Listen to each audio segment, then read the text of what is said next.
All right, guys, so we're going to bring you up to date on the Mustang, or the Disgustang as we call it, and kind of see where we're at this point with the car and what all we got to do to it yet. We got a lot to do to it yet, but this is going to be just a quick video touching base on what we've got done to it so far.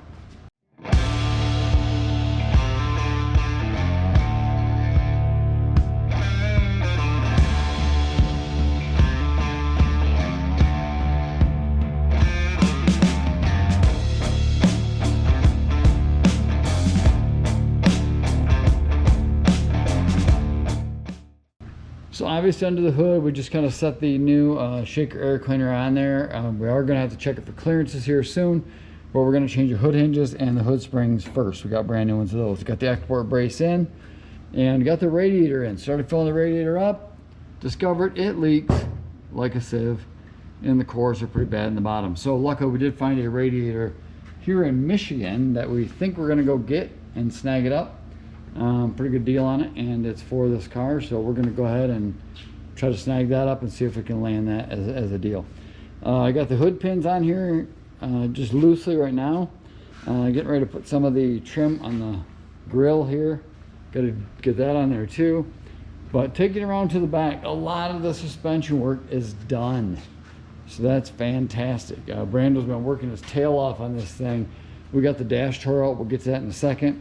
He's got all the new leaf springs in the car, and also started mounting the connecting subframe connectors. So they're mounted in the back. We got one bolt in the front, got to drill the second one in yet, and then we're going to weld them in. I got one more patch or fix to do inside the wheel well here. He's got the new air shocks on it. We did go with air shocks just in case we wanted an extra boost in the back end. So we do have the original shaker here, which we're going to put on here for now, with it being the Disgustang. We kind of want that look for right now until we redo the rest of the car. Pulled the door jams off, and everything here. This is the interior trim, which of course, as I said, the car did have white trim originally, but we went ahead and dyed everything black because the white just will not clean up, and we wanted it to look presentable, so we're going to go ahead and just keep dyeing the interior black for now, just because we got to dye these yet, obviously. Let's see, let's take you over here and show you what else we dye. So here's the rear door, or excuse me, the rear panels for the driver back right here. Those are all white original. We dyed all those black, dyed all this black on the other side. Looks really, really good. Turned out really, really nice. We do have the back of the seats, which is pretty ate up and really bad. You can see they're crusty and like powdery. They're so bad. And then also the sail panels on the back. These are just not going to be cleanable, so we're going to keep the dome lights. We're going to save these for templates, so we can make some new templates or buy some replacements for the rear. So we'll probably end up doing that. So let's go back over to the car and take a look. First off, we do have quite a bit of things. Here's the top of the back seat. Down here is the bottom of the back seat, which we've got to clean all these up yet before we dye these. Yes, the stitching is ripped, but we're just going to dye it anyways and get it back in the car for now so we can enjoy this thing this summer. We have a special treat right there coming up. The shock tower covers have still got to go on yet, and then this whole stack of parts here is all got to go on here yet. Miscellaneous stuff. This is kind of Brando's table here that he's been organizing stuff on, working on stuff, and shameless plug for CJ Pony Parts. They have been outstanding to deal with. I'll tell you what, guys, I have bought a lot of parts over the years from, you know, Chevy parts manufacturers and some Mopar stuff for Christine, but I'll tell you what, I have never got treated so good from any other vendor as I have with CJ Pony Parts. They have been outstanding as far as getting us parts, you know, just the deals that they make with us on things. The back of the headlight bucket there. They've just been outstanding, like I said. And oh, we do have the chin spoiler up there. See that? Oh yeah, chin spoiler up there. So that'll be going on there too. So on the dash, let me take you back here. So this is the dash pad here, and you can see what a bummer. It was in pretty good shape overall, but it's got a crack here, some cracks here. You know, I mean, it's like the streets of Detroit. There's a lot of crack. You know, we don't like that. So we did end up finding a dash cover that will stick on over top of that, and we're planning to put that on there for now until we can afford a different dash pad for it. But looking at the dash in here, yes, it has the Mustang problems. Okay, we got to go ahead and clean all this up yet. And of course, right here, the lower cowl, that of course rotted like everything else. The water set in there, rotted. So we're going to fix that. We're going to go ahead and pull the heater box out while we're in here, put a new heater cord in it while we're here, because some of the heater hoses are bad too. We're going to go and change those out too. So we got to get a new heater cord for it. So, and then I got to clean the bottom of this dash up. We're going to sand this all down, paint the lower part of the dash, and do that. Then I've got to do the roof. It's got a lot of condensation rust in here, and I'm going to clean that all out, rust treat all that, and that'll be good enough for now to get it on the road right away. So that's kind of the plan. I was working back here, kind of taking the seat out and vacuuming everything up back here. Got the rear deck package tray done as far as cleaned out. No doubt we got some work to do, but that's why we call it the Disgustang. You know, it is what it is. I mean, it's not like an overnight restoration project. We're kind of shooting videos so you can see. You know, this is the real stuff, man. We got to pull the door panels off. We're going to dye the door panels black. Yes, they're cracked, all flustered up. But I don't know, maybe I'll put something in there just to kind of keep the seams from ripping any worse. I don't know. See what happens. Maybe I think I can probably, you know, put something in there and then put some like aluminum foil over it and then tape to hold it. I don't know. I don't have a clue, but we're going to see if we can do something to it. Because door panels are not cheap for these things, man. Nothing's cheap for these cars. But anyways, so that's done. And the driver's seat is off wherever in the shop. This is also the cluster over here. Okay. So the cluster is right here. We're going to go ahead and tear this all completely apart, completely redo the cluster, all new LED lights, everything. You can see the condensation rust that was inside the dash, and it also kind of destroyed the circuit board on the back. So we're going to go ahead, we got a brand new circuit board here, going to go in there. We're going to recondition all these, and yes, we'll have a full video coming out on that. Completely reconditioning everything with the gauge cluster and all that good stuff, and blah blah blah blah blah. So you'll get to see all that. Oh, and then the other part of the dash, and here's the clock part again. We're going to redo all this too. Yeah, that'll be in the video too that you see. So anyways, guys, there's just so much to do on this car, and we're going to go, we've been knocking it out every day. We've been hammering away in this thing. We're making progress.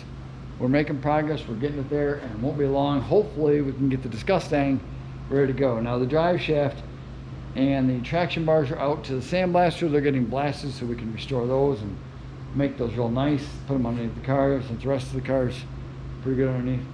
We found we also have a broken fuel line on here, so we're going and ordering a new fuel line for it, putting on the fuel line on it as well. So yeah, we'll bring you along, guys, and we'll keep you going. We're going to take you along to the radiator project. Now the deal is on the car that when we bought the car, somebody had the oversized radiator in it. They had the 3-row radiator with air conditioning in the car. Okay, the car does not have air. Okay, so the radiator was oversized, and we thought, what the heck, why not stay with a bigger radiator, especially being that we found a Scott Drake radiator, brand new, in the state of Michigan with traveling distance for like half the price. It's like a $600 and some radiator, brand new. We found it for like half the price. So we ran down and jumped and picked it up, and we're trying to get that into the car right now, and we're having some issues trying to mount it correctly.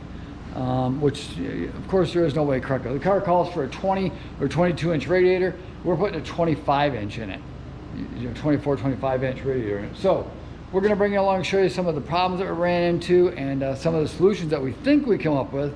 But we're going to take a look and see what you guys think. So come on in. So here's the Scott Drake radiator, and it's mounted in here temporarily. And I apologize, I don't have the light plugged in right now, but I'm going to do my best to show you guys what we got to deal with. So what I did is I made these 2 custom brackets right here on the outside that was mounted on the outside of the original core support.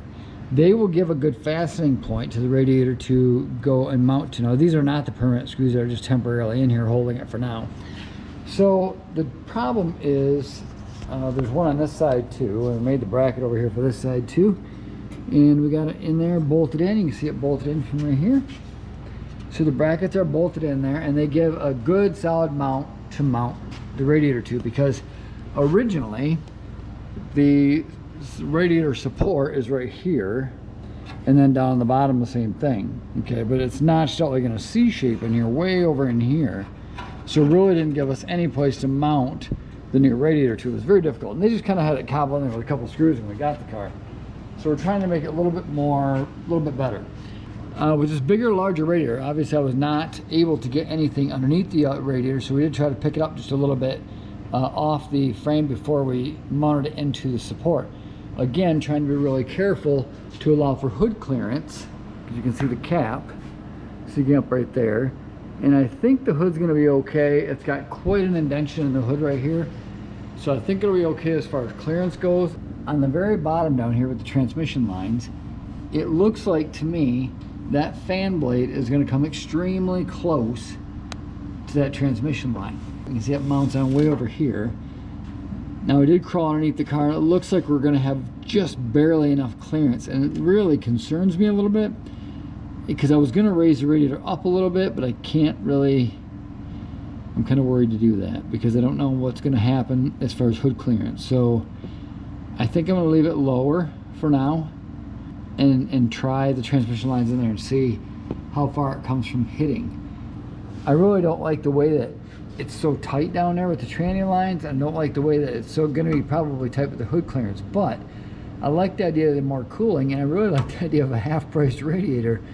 We'll see if it's going to work. I mean, like I said, this is what they had in the car when we got it. I don't know if it was running like that, if that's what they did, but I guess we're going to find out. So we got the new hood pins in here temporarily, and I don't have the cables on them yet because when I ordered one, I had type 2 into the cart and it switched to default 1, and I ended up with one cable, so it is what it is.